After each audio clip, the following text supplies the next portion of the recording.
오늘도 새벽 예배를 드리게 하신 하나님께 감사와 찬송과 영광을 올려드립니다. 우리 다 함께 사도신경으로 신앙 고백하신 후에 찬송가 452장을 부르신 후 고린도전서 14장의 말씀을 읽으신 다음 오늘 말씀을 듣겠습니다. 고린도전서 14장은 방언과 예언에 관한 내용의 말씀입니다. 오늘은 14장 중에서 19절과 20절 말씀을 중심으로 장성한 사람이 되기를 소원하며 말씀을 전합니다. 예수님께서 제자들에게 말씀하십니다. 마태복음 18장 3절입니다. 너희가 돌이켜 어린아이들과 같이 되지 아니하면 결단코 천국에 들어가지 못한다. 어린아이에게는 세상 논리에 영향받지 않는 순수함이 있습니다.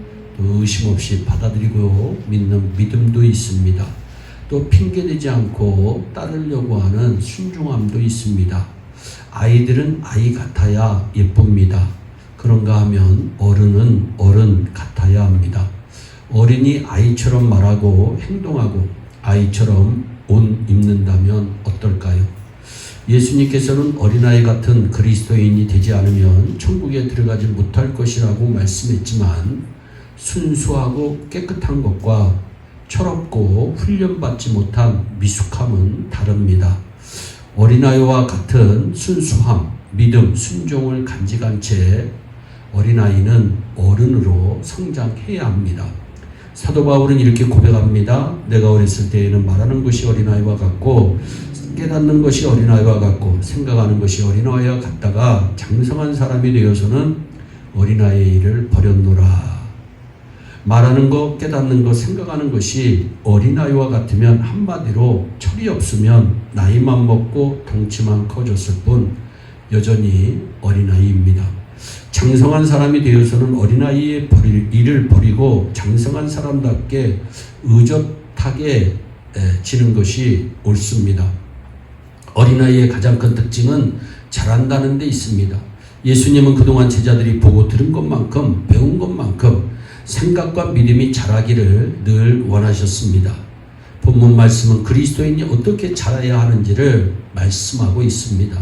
형제들아, 지혜에는 아이가 되지 말고 악에는 어린아이가 되라. 지혜에는 장성한 사람이 되라고 분명히 20절에 말씀하고 있습니다. 그것이 바울이 고린도 교회 성도들에게 하고 싶었던 말이며 예수님께서 제자들에게 주셨던 가르침입니다.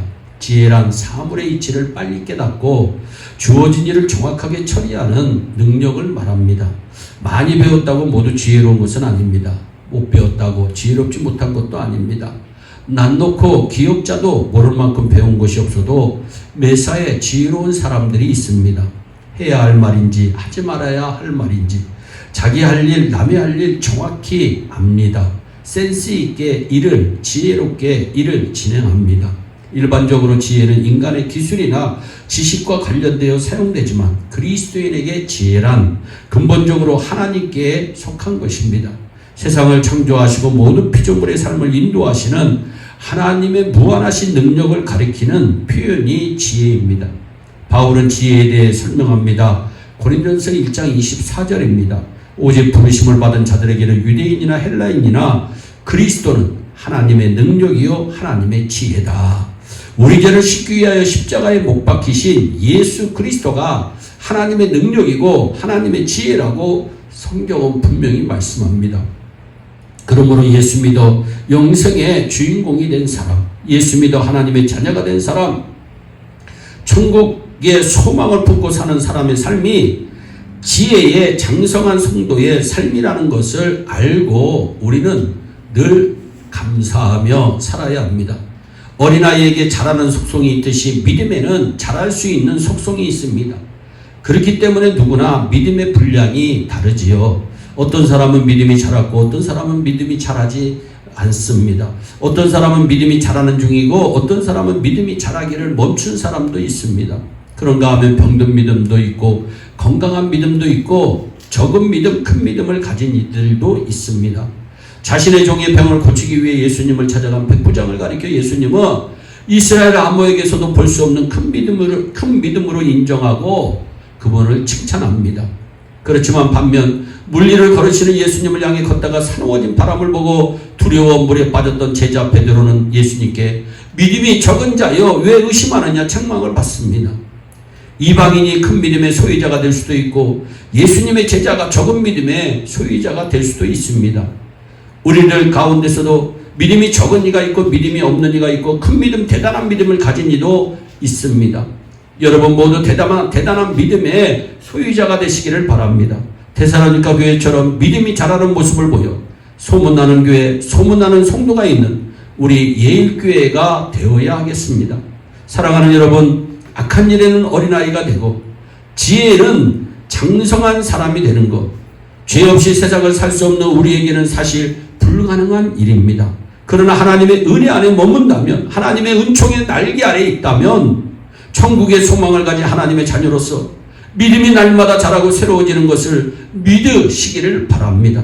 가정에서, 일터에서, 교회에서 아무런 성장의 흔적도 없는, 열매도 없이 어린아이에게 머물러 있다면 철없는 그리스도인으로 하나님께서 얼마나 답답하게 여기실까요? 믿음이 자라고 그 믿음이 자라는 대로 열매 맺는 삶을 산다면 하나님께서 기뻐하실 것입니다. 선하고 지혜로운 일에는 성장하고 열매 맺는 삶을 살아 하나님께 칭찬받고 사람들에게도 인정받는 장성한 하늘 사람으로 날마다 사시기를 주 예수 그리스도의 이름으로 축원합니다. 기도하겠습니다. 사랑의 하나님 참 감사합니다. 우리 예일의 성도들 어린아이에 머물지 않게 하시고 장성한 믿음의 사람이 되어 열매 맺고 하나님 앞에 영광 올려드리는 축복의 주인공들이 다 되게 하여 주옵소서. 감사하고 예수님의 이름으로 기도하옵나이다. 아멘. 다 함께 주기도문으로 예배를 마치시고 각자 개인 기도하신 후에 오늘도 주 안에서 승리하는 복된 하루 되시기를 바랍니다. 감사합니다.